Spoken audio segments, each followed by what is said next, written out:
Hello everyone, welcome to my channel. Previous video में मैंने आपको एक्सरसाइज 3.1 का क्वेश्चन नंबर 1 एंड 2 बताया था और आज की इस वीडियो में मैं आपको क्वेश्चन नंबर 3, 4 एंड 5 सॉल्व करके बताऊंगी। कृपया वीडियो को अंत तक ज़रूर देखें और अच्छे से समझें। चलिए फिर बिना देर किए स्टार्ट करते हैं। क्वेश्चन नंबर 3 है, what is the sum of the measures of the angles of a convex quadrilateral. ये आपका फर्स्ट क्वेश्चन है और इसी में सेकंड क्वेश्चन है, will this property hold if the quadrilateral is not convex. और इस क्वेश्चन में आपको make a non convex quadrilateral and try, आपको नॉन कॉन्वेक्स बना के और ट्राई भी करना है। तो चलिए हम स्टार्ट करते हैं, इसको सॉल्व करेंगे हम। पहले हम एक कॉन्वेक्स क्वाड्रिलेटरल बनाते हैं। आप कुछ भी बना सकते हैं, एक स्क्वायर या एक रेक्टेंगल या कोई भी एक शेप। एक रेक्टेंगल भी एक कॉन्वेक्स होता है, या फिर आप एक इस तरह का क्वाड्रिलेटरल बना सकते हैं, या फिर आप किसी भी तरीके का कॉन्वेक्स क्वाड्रिलेटरल बना सकते हैं। अब हमें यहाँ पे हमने एक कोई भी क्वाड्रिलेटरल बना लिया है, ABCD। हम सभी का नाम दे देंगे।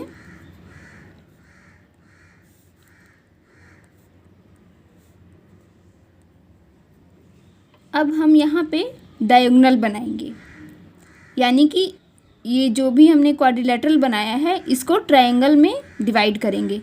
जब हम यहाँ पे एक डायगोनल बनाते हैं तो यहाँ पे हमें 2 ट्रायंगल मिलते हैं। हम किसी भी डायगोनल को बना सकते हैं, मतलब एक ही डायगोनल हमें बनाना है जिससे कि यह 2 ट्रायंगल में डिवाइड हो जाए। या तो हम BD को मिला सकते हैं या हम AC को, किसी एक को हमें मिलाना है ताकि यह ट्रायंगल में डिवाइड हो जाए। अब इन तीनों आकृति में हमें 2 ट्रायंगल मिल रहे हैं। तो according to angle sum property of triangle हम इसको सॉल्व करेंगे। जैसे मैंने ये एक क्वाड्रिलेटरल लिया है तो इसको डायगोनल मिलाया। अब इसके एंगल्स को हम नाम दे देंगे 1, 2, 3, 4, 5 एंड 6। इसमें भी आप अगर ये शेप बनाते हैं तो इसी में भी सेम इसी तरीके से नाम दे देंगे। अगर ये शेप बनाते हैं तो इसमें भी ऐसे करके एंगल का हम नाम दे देंगे। आप कोई भी शेप बना रहे हो उसमें सेम इसी तरीके से नाम देके और बना सकते हैं। तो इन quadrilateral ABCD the measurement of interior angles R angle 1 plus angle 2 plus angle 3 plus angle 4 plus angle 5 plus angle 6। ये इंटीरियर एंगल्स हो गया। अब यहाँ पे चूँकि हम देख रहे हैं एंगल 1, एंगल 2 और एंगल 3 जो है वह ट्रायंगल ABC के अंतर्गत आ रहा है। तो यहाँ पे हम लिखेंगे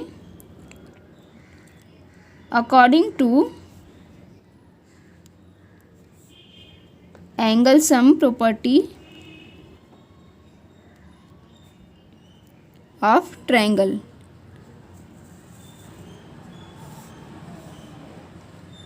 अब यहाँ पे जो एंगल 1, एंगल 2 और एंगल 3 है, चूँकि यह ट्रायंगल ABC के एंगल्स हैं, तो according to angle sum properties of triangle, angle 1, 2, 3 is the angle of triangle ABC।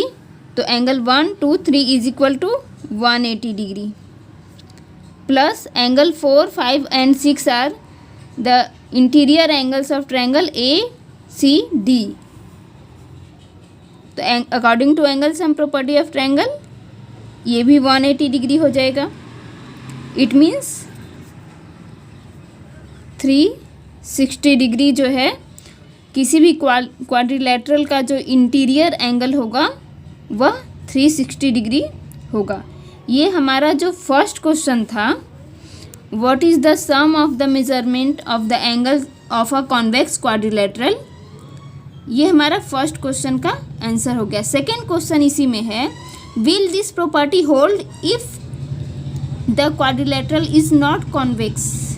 It means अगर वह क्वाड्रिलेटरल कॉन्वेक्स नहीं है, इट मीन्स कॉन्केव है, तो क्या इस स्थिति में भी उसके जो इंटीरियर एंगल्स जो होंगे वह 360 डिग्री के होंगे। चलिए देख लेते हैं हम। यहाँ पे मैं एक नॉन कॉन्वेक्स यानी कि कॉन्केव क्वाड्रिलेटरल बनाती हूँ।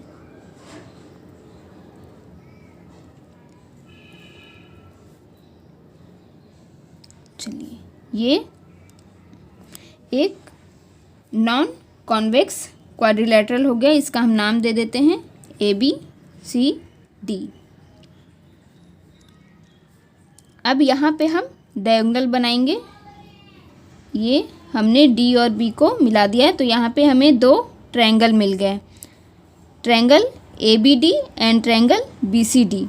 अब इसके एंगल्स को हम नाम दे देते हैं, एंगल 1 2 3 4 5 एंड 6। अब यहाँ पे भी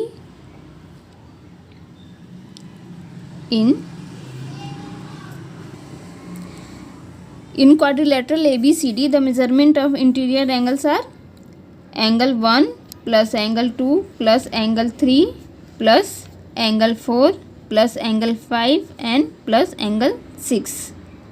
अब सेम वही चीज़ according to angle sum properties, according to angle sum property of triangle. यहाँ पे एंगल 1 2 और 3 एक ट्रायंगल को रिप्रेजेंट कर रहा है, उसके इंटीरियर्स एंगल्स हैं। तो यहाँ पे एंगल 1 2 और 1 2 एंड 6 यहाँ पे एक ट्रायंगल को रिप्रेजेंट कर रहा है।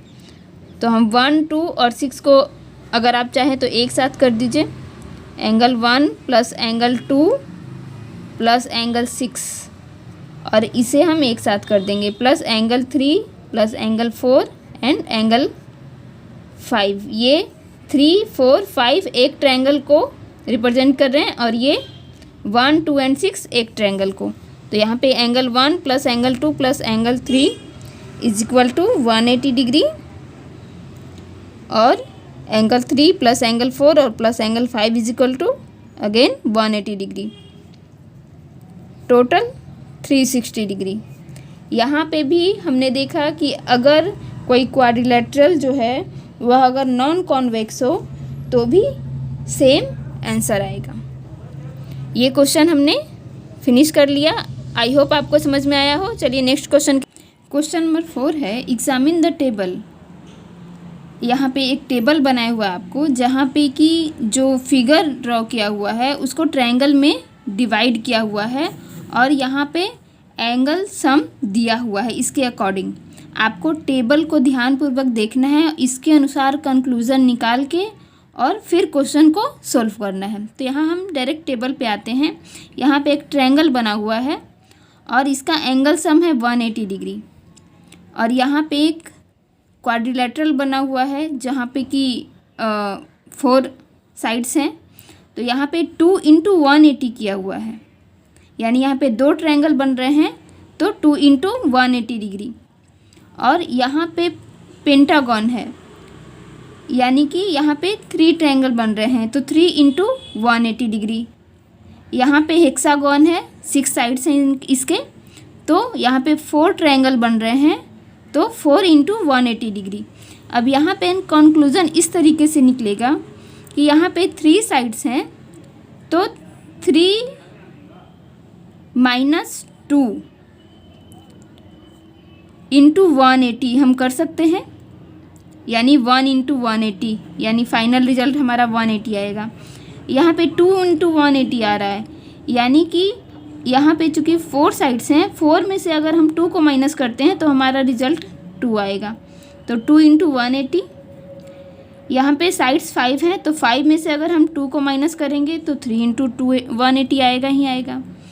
यहाँ पे साइड्स 6 हैं, तो 6 में से हम 2 को माइनस करेंगे तो 4 इंटू 180 आएगा। यानी यहाँ पे एक हमें फाइनल रिजल्ट मिल रहा है कि जितनी भी उसके साइड्स हैं, साइड्स में से अगर हम 2 को माइनस करके और 180 से इंटू करते हैं तो हमारा उस पर्टिकुलर जो वो है, जो शेप है, उसका एंगल सम प्राप्त हो जाता है। तो अब इसके अकॉर्डिंग हम क्वेश्चन पे चलते हैं। क्वेश्चन ए है, अगर साइड्स की संख्या 7 हो तो इसका एंगल सम क्या होगा। तो ऊपर का जो हमने टेबल देखा उसके अकॉर्डिंग जो हमें कंक्लूजन मिला है वो है 7 total sides minus 2 into 180 degree. It means 5 into 180 degree, it means 900 degree answer. Second question है, अगर आपकी साइड्स की संख्या 8 हो यानी ऑक्टागोन, तो यहाँ पे हम क्या करेंगे, total sides minus 2 into 180 degree is equal to 6 into 180 degree. 6 into 180 degree it means 1080 degree answer. C है आपका, साइड्स की संख्या अगर 10 हो तो उसे भी इसी तरीके से निकालेंगे, 10 minus 2 into 180 degree, it means 8 into 180 degree, 180 degree is equal to answer. अगर साइड्स की संख्या n हो यानी निश्चित ना हो तो जो ऊपर हमने कंक्लूजन निकाला, साइड्स माइनस 2 इंटू 180 डिग्री, ये आपका आंसर। फोर्थ क्वेश्चन भी आई होप आपको अच्छे से समझ में आया होगा। चलिए next question, question number 5। Fifth question है, what is a regular polygon. इसमें आपका 2 क्वेश्चन इंक्लूड है। फर्स्ट है what is a regular polygon, second है state the name of a regular polygon of. इसमें 3 क्वेश्चन है, 3 साइड्स, 4 साइड्स एंड 6 साइड्स। तो सबसे पहले हम फर्स्ट क्वेश्चन का आंसर लिखते हैं। सबसे पहला क्वेश्चन, रेगुलर पॉलीगॉन क्या है। तो regular polygon, a polygon having all sides of equal length and the interior angles of equal size और measurement is known as regular polygon. Regular polygon हम उसे कहते हैं जिसके सारे साइड्स और जो इंटीरियर्स एंगल्स हैं वो सारे इक्वल हों, सारे साइड्स आपस में इक्वल्स हों और जितने भी इंटीरियर एंगल्स हैं वो सारे इक्वल्स होते हैं। ये हो गया आपका रेगुलर पॉलीगॉन। अब जो सेकेंड क्वेश्चन है, state the names of a regular polygon of 3 sides. तो 3 साइड्स के पॉलीगॉन को हम ट्रायंगल कहते हैं, बट यहाँ पे नॉर्मल पॉलीगॉन का नाम आपसे नहीं पूछा जा रहा है। यहाँ पे 3 साइड्स के रेगुलर पॉलीगॉन का नाम पूछा जा रहा है, यानी ऐसा ट्रायंगल जिसके तीनों साइड्स इक्वल हों और तीनों एंगल्स इक्वल हों यानी 60 डिग्री के हों, तो उसे हम कहेंगे इक्विलैटरल ट्रायंगल। Second, 4 sides. तो जितने भी 4 साइड्स वाले शेप्स होते हैं, पॉलीगॉन होते हैं, उनको हम क्वाड्रिलैटरल कहते हैं। बट यहाँ पे रेगुलर पॉलीगॉन यानी रेगुलर क्वाड्रिलैटरल की बात कही जा रही है, तो हम लिखेंगे स्क्वायर, क्योंकि स्क्वायर जो होता है उसके सारे साइड्स सेम लेंथ के होते हैं और सारे एंगल्स जो हैं वो 90 डिग्री के होते हैं यानी सेम होते हैं। अब थर्ड है 6 साइड्स। तो 6 साइड्स वाले को हम कहेंगे regular hexagon, regular hexagon. Clear है। अब यहीं पे मैं इस वीडियो को समाप्त कर रही हूँ। नेक्स्ट 6 एंड 7 क्वेश्चन मैं नेक्स्ट वीडियो में आपको बताऊंगी। आई होप आपको वीडियो अच्छी लगी हो, पसंद आई हो और सारे आंसर्स अच्छे से समझ में आए हों। कृपया लाइक और शेयर करना ना भूलें। Thank you for